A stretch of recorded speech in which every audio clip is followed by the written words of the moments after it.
Hey everyone, Tristan Ritchie from Lake City Realty, and today I want to talk about the top 5 things you need to know before you invest in Sudbury. So these are very important, the basics and the reasons why Sudbury could be a great place for you to invest.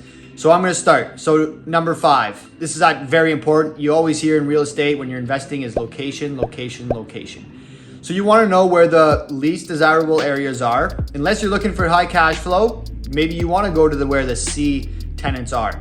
So we got the Flour Mill and Donovan here in Sudbury. Those are our quote unquote the ghetto areas, the cheaper real estate, the lower rent areas. But that's also where 80% of the landlord and tenant board disputes are coming from, these 2 areas. So that's super important to know if you're looking to invest in Sudbury, because it might be your strategy to invest in these areas to help bring up the value of these buildings in these neighborhoods. And maybe you're looking for the highest amount of cash flow, because if you invest in a really good area, the cash flow is extremely low. Here, it's lower values. So ultimately, at the end of the day, your net profit is a little bit higher. Understanding the areas, where to go is super important if you want to invest in Sudbury. If you want to reach out to me or the team, I got a map where I highlighted the A areas, B areas, and C areas. So if you're cross-referencing with what's on realtor.ca, it can give you a great idea of what's on the market and what's the neighborhoods that you should be looking into. Again, talk to your local real estate expert to get some more information on that. The other thing with location is we have a lot of outskirts in Sudbury.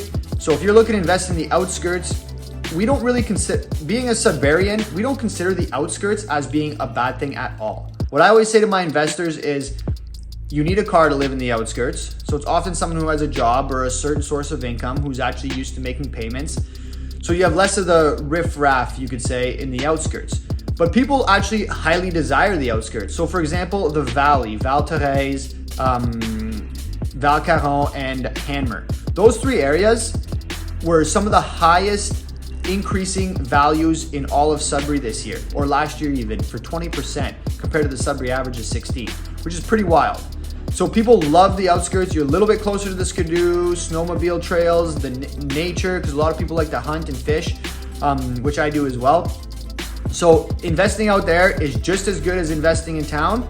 But again, certain neighborhoods you got to be careful for. The second thing you need to know when you're investing in Sudbury are what are the cap rates and what kind of cash flow are you looking for or can you get. So the cap rates right now for a bigger building, 4+ units, they're using between 5 and 6.5%, closer to the 5.5 to 5.8 if it's a bigger brick building. If you're in the least desirable areas, you may be closer to 6.5. So that's really good to know, because if you're doing a BRRRR or you're adding some renovations and you want to refinance in a year or 2, those are the current cap rates that is what you're going to get in Sudbury. And that's a lot with what's being listed as well. So if you're looking to put an offer in on something and you're running your numbers, it's good to know these things, because that's what you're ultimately going to have to pay to get into some of these properties. Keep in mind, when you watch this video, those could have lowered quite a bit because our prices have been increasing at a steady rate. Also, the rents have been steadily going up. So if you're buying a place at a, let's say, 6% cap rate, often those rents are low. So you got to look at the future potential of that building, which would increase your cap rate and make it look a lot more attractive to a buyer in the future.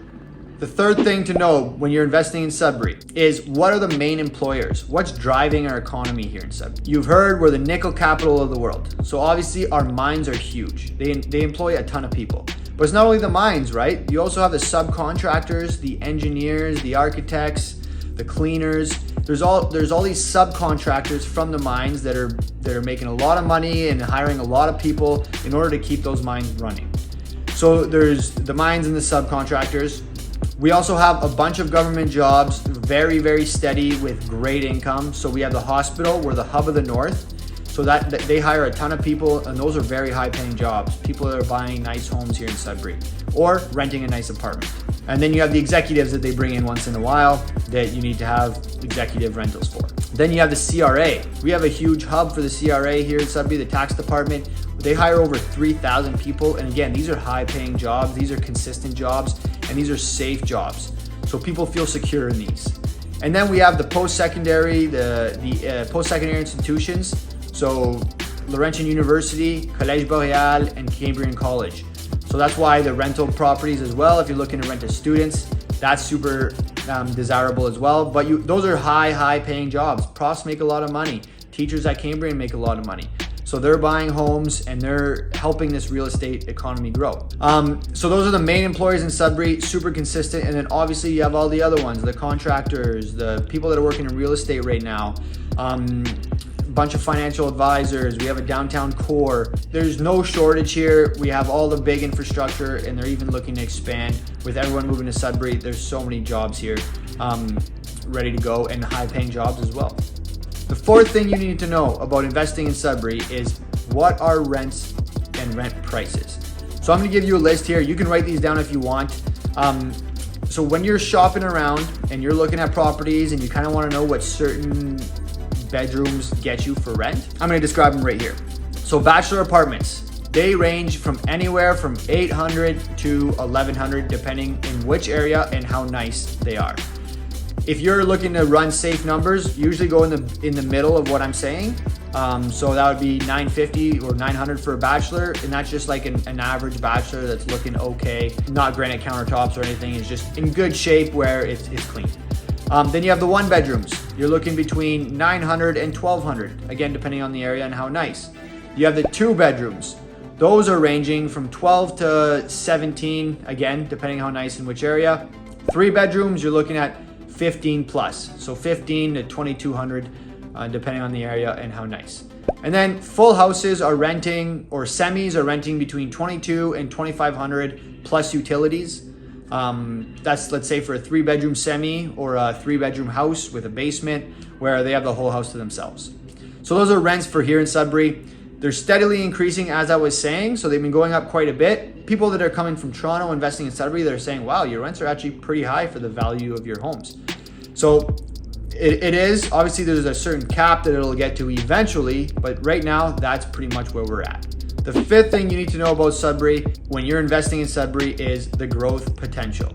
This is speculation. I'm a Sudbury realtor, I'm a Sudbury investor, so obviously I think you can take this with a grain of salt if you want, but there's so many signs that are pointing towards our economy and more people moving to Sudbury.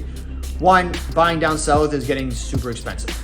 Two, you can also work from home. So a lot of my friends that have moved down south, they still have their jobs down there. They've moved back here because they want to live a better lifestyle. They want to go fishing on weekends and not have to drive 3 hours.